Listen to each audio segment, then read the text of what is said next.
Continuando, al oír esos lamentos, el rey se levantó dirigiéndose hacia el lugar de donde procedían. Llegó hasta una puerta cubierta por un tapiz. Lo alzó para ver a un joven reclinado en un gran lecho. Se trataba de un joven muy hermoso, cuya frente parecía una flor, con mejillas iguales a las rosas, adornadas por un lunar, semejante a una gota de ámbar. Ya había dicho el poeta, es esbelto y gentil el mancebo. Sus cabellos de noche son tan negros como las tinieblas. Su frente blanca ilumina la oscuridad. Jamás los ojos de los hombres presenciaron una fiesta como el espectáculo de sus gracias. Le conocerás entre todos los jóvenes por el lunar que tiene en sus rosadas mejillas, precisamente debajo de uno de sus ojos. En este momento de la narración, Cerezada vio aparecer la aurora y cayó discretamente. Pero cuando llegó la noche siguiente, ella dijo, he llegado a saber, oh gran soberano, que al ver a aquel joven, el rey quedó muy complacido y le saludó diciendo, la paz sea contigo. Pero el joven siguió tendido en su lecho, vestido con su traje de seda, bordado en oro. Con un acento de tristeza que parecía dominar toda su persona, devolvió el saludo al monarca. Oh señor, perdona si no puedo levantarme. Pero el monarca se limitó a pedirle, explícame, oh joven desconocido, la historia de ese lago y sus extraños peces, así como el misterio de este palacio y de tu soledad y de tus lágrimas. Entonces el joven alzó el borde de su túnica y el rey pudo ver que la mitad inferior de su cuerpo era de mármol y la otra de la cintura para arriba, de carne. El joven le dijo entonces al monarca, debes saber, forastero, que la historia de los peces es tan extraordinaria que, si con una aguja se escribiera en el ángulo interior del ojo, para que la viese todo el mundo, iba a ser una lección sin igual. Y el joven entonces contó la historia que sigue. Historia del joven encantado y de los peces. Debes saber, oh forastero, que mi padre era el rey de esta ciudad. Se llamaba Mahmud y reinaba en las Islas Negras y en estas 4 montañas. Mi padre gobernó durante 70 años y luego se extinguió en la misericordia de Alá. Tras su muerte, fui yo el rey y me casé con la hija de mi tío. Me amaba con tanta pasión que si por casualidad tenía que separarme de ella, ni comía hasta mi regreso. Y de este modo continuamos durante 5 años, hasta que un día se fue al Amán, después de ordenar al cocinero que preparase los platos para nuestra cena. Yo entré en palacio y reclinándome en el lugar de costumbre, encargué a 2 esclavas que me abanicasen. Una de ellas se situó en mi cabeza y la otra a mis pies. Pero al pensar en la ausencia de mi esposa, el sueño huyó de mis párpados, pues si estos se cerraban, mi alma seguía despierta. Entonces oí que la esclava que se encontraba a mi cabeza, le decía a la que estaba en mis pies, oh, Masaudá, qué desgraciada juventud la de nuestro amo. Qué desgracia tener una esposa tan pérfida y criminal como nuestra ama. A lo que respondió la otra, que Alá maldiga a las mujeres adúlteras. Esa infame, jamás podrá encontrar otro hombre mejor que nuestro dueño y sin embargo se pasa en el lecho de unos y de otros. Y continuaron. La primera agregó, nuestro dueño debe ser impasible, cuando no lo alteran las acciones de su mujer. Pero la otra repuso, ¿qué estás diciendo? ¿Es que crees que nuestro amo puede sospechar siquiera lo que ella hace? ¿Imaginas que la iba a dejar en libertad de obrar así? Debes saber que esa pérfida, le pone algo en la copa de nuestro amo que él bebe todas las noches, antes de acostarse. Así le duerme. De ese modo él no puede saber dónde va ella ni qué hace. Ella no regresa hasta el amanecer. Entonces quema algo bajo su nariz, para que lo huela y obligarle a que despierte. En aquel momento, al oír lo que decían las esclavas, la luz de mis ojos se convirtió en tinieblas. Deseaba de todo corazón que llegara la noche para encontrarme de nuevo con mi esposa. Por fin volvió ella del baño. Se puso la mesa y estuvimos comiendo casi 1 hora, dándonos de beber mutuamente como de costumbre. Luego le pedí el vino que todas las noches solía beber antes de acostarme y ella me acercó la copa. Yo me guardé mucho de beber en aquella ocasión, simulando hacerlo, pero dejando que el líquido cayera entre la ropa. Entonces me eché en la cama, simulando que dormía, y ella dijo, duerme, así no despertases jamás. Por Alá que te odio.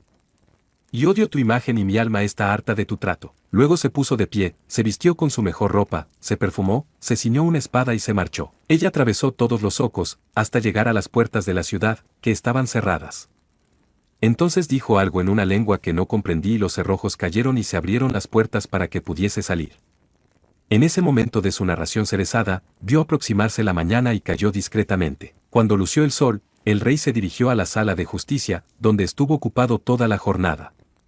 Luego regresó a palacio y doña Sada le dijo, te ruego que continúes tu relato. Esta respondió, de todo corazón. Cerezada dijo, he llegado a saber, oh misericordioso monarca, que el joven siguió explicándole al rey. Eché a andar tras mi esposa sin que ella lo notase, hasta que llegó a unas colinas, formadas por amontonamientos de escombros y una torre coronada por una cúpula y construida de ladrillos. Entró por la puerta y yo me subí a lo alto de la cúpula, en la que había una terraza y desde allí me puse a vigilarla. y entró en la habitación donde había un sirviente muy musculoso.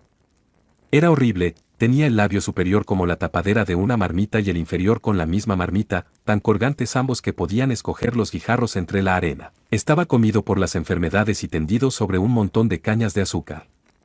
Al llegar a su lado, mi esposa besó la tierra entre sus manos, pero él levantó la cabeza para decirle: «La maldición sobre ti. ¿Cómo has tardado tanto? He invitado a los sirvientes y se han bebido el vino y se han entrelazado con sus queridas y por culpa tuya yo no he bebido. Oh amado mío, amado de mi corazón. ¿Es que ignoras que estoy casada con el hijo de mi tío, al que detesto hasta en imágenes, que me horroriza estar a su lado? De no ser por miedo a hacerle daño, hace tiempo que habría destruido toda la ciudad, en la que solo se oirían el canto de la corneja y del mochuelo y además, habría transportado las ruinas al otro lado del Cáucaso». A lo que él repuso: «Estás mintiendo. Juro por el honor y las viriles cualidades de los negros y por su infinita superioridad sobre los blancos, que si te retrasas otra vez voy a repudiar tu trato y jamás volveré a poner mi cuerpo sobre el tuyo. Pérfida, traidora, seguro que te has retrasado, para satisfacer en otro lugar tus deseos de hembra. Eres la más despreciable de las mujeres blancas». Luego la tomó debajo de él y entre ellos ocurrió lo que ocurrió. Así se expresaba el joven príncipe. Luego prosiguió: «Al oír esa conversación y ver con mis propios ojos lo que a continuación sucedía entre ellos, el mundo se convirtió en tinieblas y ni siquiera supe dónde estaba. Mi esposa comenzó a llorar y lamentablemente humildemente entre las manos de esa persona grotesca, diciéndole: «Oh mi amante orgullo de mi corazón. Solo a ti te tengo. Si me rechazas me moriría. Amor mío. Luz de mis ojos». Y no cesaron sus lágrimas ni sus súplicas, hasta que él la hubo perdonado. Entonces, llena de júbilo, se levantó, se quitó el vestido, incluido el calzón, para quedar completamente desnuda. Y después dijo: «Dueño mío, ¿tienes con qué alimentar a tu esclava?». A lo que repuso el negro: «Alza la tapadera de la cacerola, allí encontrarás un guisado de huevos de ratones que te satisfará. En ese jarro que allí ves, encontrarás una bebida fermentada». Y ella comió y bebió y fue a lavarse las manos. Luego se tendió sobre el montón de cañas, completamente desnuda y se acurrucó contra el personaje grotesco, cubriéndose con unos harapos sucios. Al ver todo cuanto hacía mi esposa, no pude contenerme más y descendiendo de la cúpula, salté a la habitación, donde cogí la espada de mi mujer. Primero ataqué al personaje, al que le di un tajo en el cuello, imaginando que lo había matado. En ese momento de la narración cerezada, vio que llegaba la mañana y cayó discretamente. Pero cuando llegó la noche siguiente, ella dijo: «He llegado a saber, oh rey afortunado, que el joven encantado le explicó al monarca. Al herir al personaje, para cortarle la cabeza, rajé su piel y su carne e imaginé que le había matado, pues lanzó un terrible estertor. Pero a partir de ese momento ignoró lo que ocurrió. Al día siguiente mi esposa se había cortado el pelo y vestido de luto.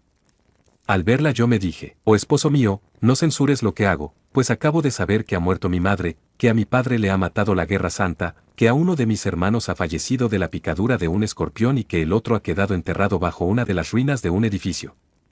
Por tanto tengo motivos para llorar y para afligirme». Simulando que lo creía, dije a mi vez: «Haz lo que juzgues conveniente, pues no voy a prohibírtelo». Y se mantuvo encerrada con su luto, sus lágrimas de dolor durante todo un año, desde el principio hasta el fin. Transcurrido ese tiempo, me dijo: «Deseo construir para mí una tumba, en este palacio allí podré aislarme con mi soledad y mis lágrimas y la llamaré la casa de los duelos». Y yo le contesté: «Haz lo que juzgues conveniente». Y se fue a construir la casa de los duelos, coronada por una cúpula y conteniendo un subterráneo como una tumba. Luego trasladó allí el hombre grotesco, que no había muerto, pues solo estaba enfermo y muy débil, aunque ya de nada le servía a mi esposa. Pero eso no le impedía pasando las horas bebiendo vino. Desde el día que le herí no podía hablar, pero no había muerto, puesto que aún no le había llegado su hora. Mi esposa iba a verle todos los días y le acometían acceso de llanto y de locura y le daba bebida y condimentos.